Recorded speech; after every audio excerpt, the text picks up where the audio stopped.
Morning sir.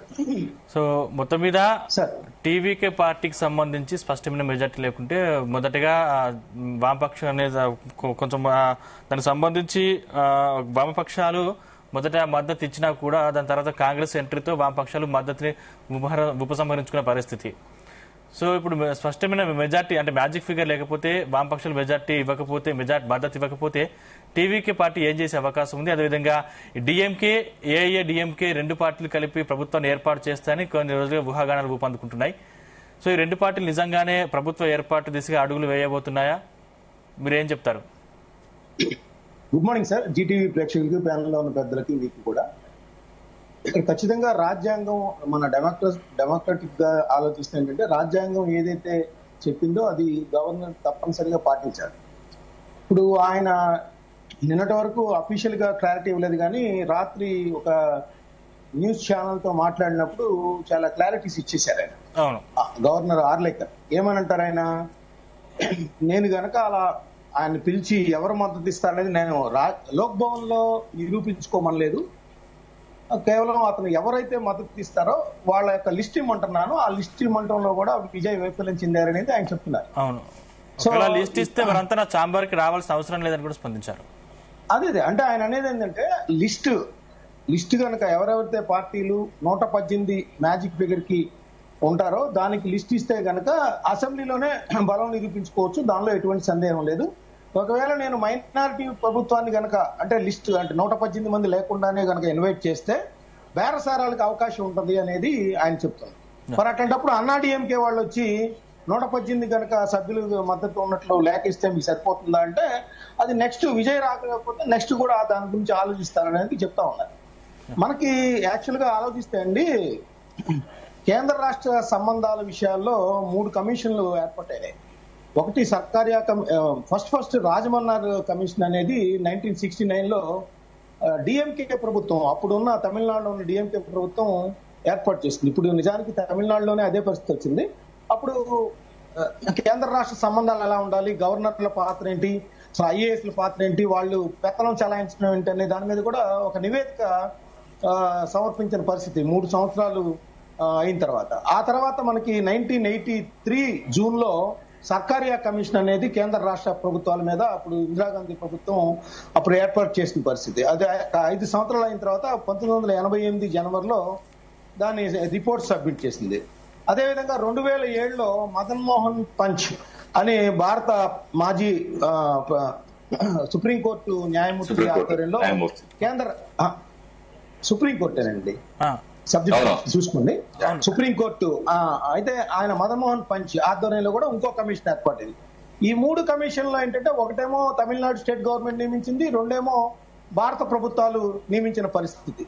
ఇవన్నీ చూస్తే ఏంటంటే మనకి తమిళనాడు ప్రభుత్వం కాబట్టి అది ఇంకా కేంద్ర స్థాయిలో దాని ఆమోదం పొందలేదు. సర్కారియా కానీ అదేవిధంగా మదన్ మోహన్ పంచ్ ఏర్పాటు చేసిన వాటిలో క్లియర్ కట్ గా చెప్పారు కేంద్ర రాష్ట్ర సంబంధాలు ఎలా ఉండాలి, గవర్నర్ ఏ విధంగా ఇట్లాంటి పరిస్థితులు వచ్చినప్పుడు ఎన్నికల తర్వాత వ్యవహరించాల్సిన తీరు మీద కూడా స్పష్టమైన క్లారిటీస్ ఇచ్చాయి.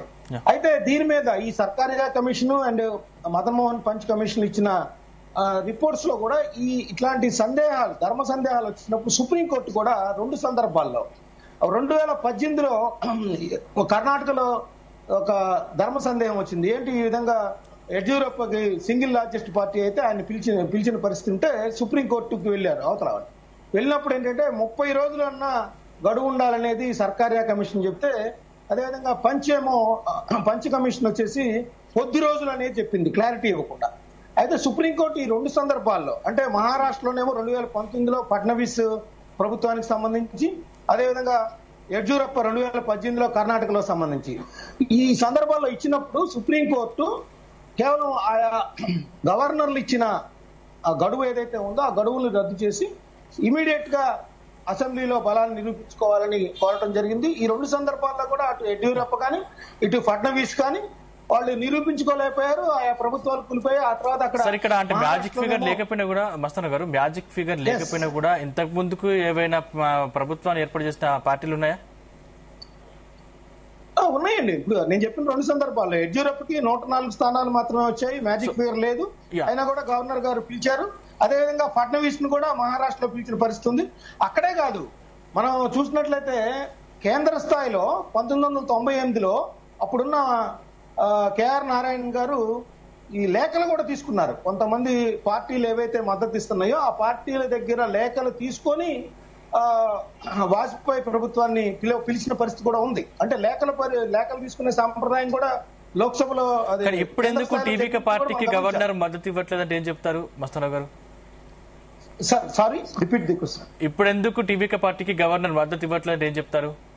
అంటే ఆయన క్లియర్ కట్ చెబుతున్నారు. విజయ్ 2 సార్లు కలిసినప్పుడు కూడా మీకు 118 మంది ఎవరైతే ఉన్నారో వాళ్ళ లిస్ట్ ఇవ్వండి, నేను అసెంబ్లీలో బలం నిరూపించుకోమంటానని ఆయనకి ముఖాముఖి జరిగినప్పుడు చెప్పారంట. అయితే విజయ్ ఏంటంటే ఓన్లీ కాంగ్రెస్ పార్టీ మద్దతు మాత్రమే, 5 సభ్యుల మద్దతు మాత్రమే పొందగలిగారు.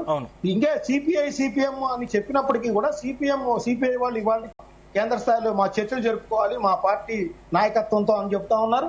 అయితే ఇక్కడ రాజకీయం అయితే ఖచ్చితంగా నడుస్తా ఉంది.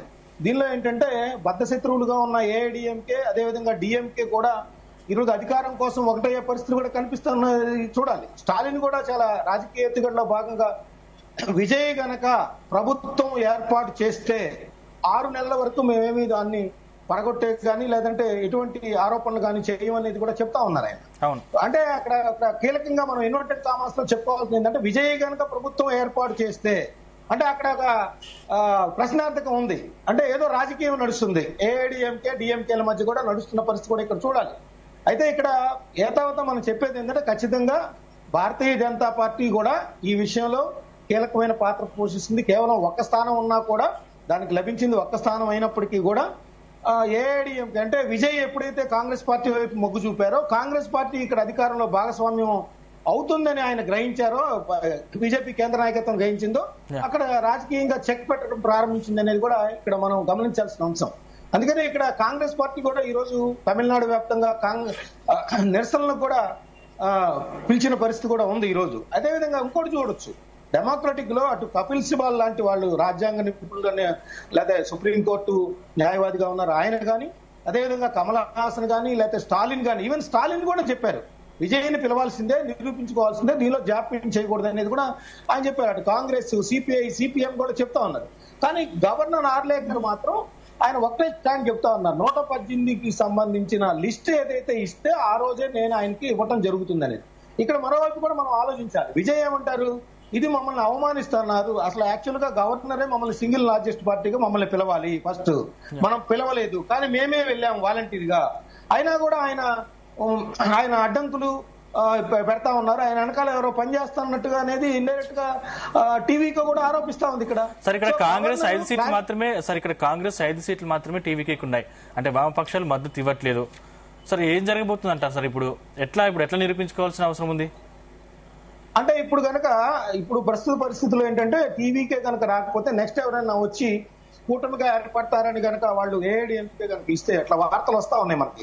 డిఎంకే బయట నుంచి సపోర్ట్ ఇస్తే ఏఐడిఎంకే పళనిస్వామి వెళ్ళి అడిగితే కూడా అంటే దాన్ని సాధ్యాసాధ్యాలు అప్పుడు కూడా వాళ్ళని అడుగుతాడు ఆయన. 118 మ్యాజిక్ ఫిగర్ కనుక ఉంటే ఖచ్చితంగా వాళ్ళకు కూడా ఇస్తారు.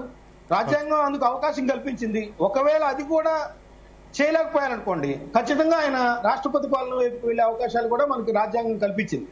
సో చూడాలి మరి ఈ 2 రోజుల్లో ఏ విధంగా సిపిఐ సిపిఎం స్పందిస్తాయి, 118 మ్యాజిక్ ఫిగర్ కి విజయ్ చేరుకుంటారా లేదా అనేది కూడా చూడాలి. లేదా అప్పటి వరకు కూడా ఈ రాజ్యాంగ ప్రతిష్టంభన అయితే కొనసాగుతూ ఉంటుంది అనేది నేను చెప్తాను. రైట్. స్వాతి గారు ఏం చెప్తారు? అంటే మ్యాజిక్ ఫిగర్ లేకపోయినా కూడా అంటే గతంలో యాడ్యూరప్ప లాంటి వారు మా ప్రభుత్వంలోకి తెచ్చిన పరిస్థితి కనిపించింది. ఇప్పుడు గవర్నర్ కావాలని అడ్డు చెప్తున్నారు. దీంట్లో రాజకీయ ప్రమేయం ఖచ్చితంగా ఉంది, బీజేపీ నాటకాలు ఆడుతుందని చెప్పేసి చాలా క్లియర్ కట్ గా చెప్తున్న పరిస్థితి కనిపిస్తోంది. ఏం చెప్తారు? ఇప్పుడు శ్రీనివాసరావు గారు కాంగ్రెస్ ప్రతినిధి బీజేపీని బ్లేమ్ చేస్తున్నారు.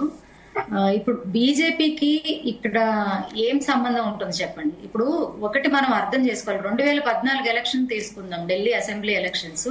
అప్పుడు ఆమ్ ఆద్మీ పార్టీ కొత్తది, వాళ్ళకి దాదాపుగా 27 సీట్లు వచ్చాయి, బీజేపీకి 31 సీట్లు వచ్చాయి. అంటే మెజారిటీలో బీజేపీ ఉంది. అవకాశంగా ఆలోచించి ఇంకో 4-5 వాళ్ళు పార్టీలోకి ఇన్వైట్ చేసి ఉంటే గవర్నమెంట్ ఫామ్ చేసేది. కానీ బీజేపీ అది చూడలేదు, కొత్త పార్టీ వచ్చింది అవకాశం ఇవ్వాలని